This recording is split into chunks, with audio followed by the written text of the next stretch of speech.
Hundreds of pro-life Mainers testified against a bill that would remove most limitations on abortion in the state in an overnight, nearly 20-hour-long hearing on the proposal. Democratic Gov.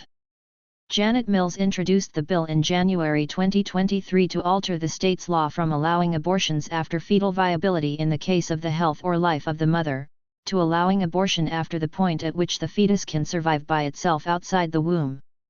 During the public hearing that began Monday, more than 675 pro-lifers signed up to testify against the legislation, reportedly lining up as early as 7 a.m. for the 10 a.m. sign-up to speak. With testimonies from a multitude of pro-life and only 65 speaking in favor of the bills, the hearing lasted over 19 hours into Tuesday morning, a historically long public hearing in the state of Maine. State Rep. Laurel Libby, who testified at the hearing, described the remarkable movement of pro-lifers showing up to block to the bill. What I've seen is that there is not just enthusiasm for the public hearing Monday and yesterday, but to continue the efforts moving forward and make sure that people are eager to keep reaching out to their legislators and advocating for them to kill this bill, Libby told Fox News Digital in an exclusive interview. Yesterday and today, for the past 18 hours, we have seen the heart of Maine. We've seen the indomitable spirit of true Mainers. Their pure intention to speak up for life and to speak up for those who cannot speak for themselves. This committee has forgotten the meaning of we the people and has adopted the philosophy of the tyranny of the majority, she said. Libby also decried the committee's decision to limit pro-lifers' comments to 1 minute, while others got to speak for 2 minutes. Closer to the start of the hearing, Maine Attorney General Aaron Frey was asked if there should be any reasonable restrictions on abortion.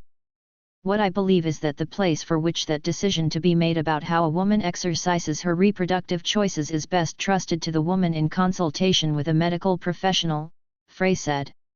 When asked if there are any legal protections for a child, Frey said this is a woman making a decision about what to do with her body. There isn't a live child that's out at this point, that this decision is concerned with. Hundreds of pro-life residents stayed the night to speak out against the abortion proposal.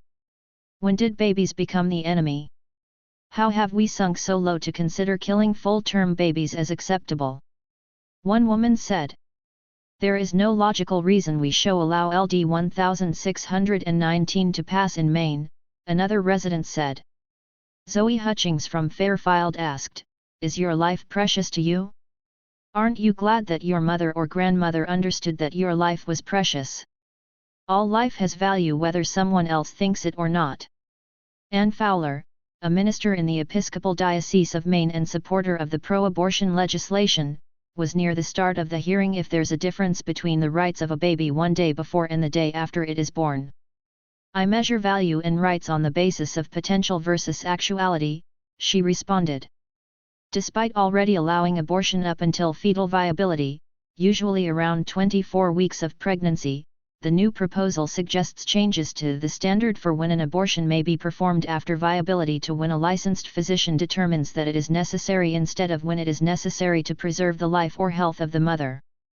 The new law also removes the criminal penalties for performing an abortion without being licensed as a physician, physician assistant, or advanced practice registered nurse, and for performing an abortion after viability of the fetus when it was not necessary for the preservation of the life or health of the mother.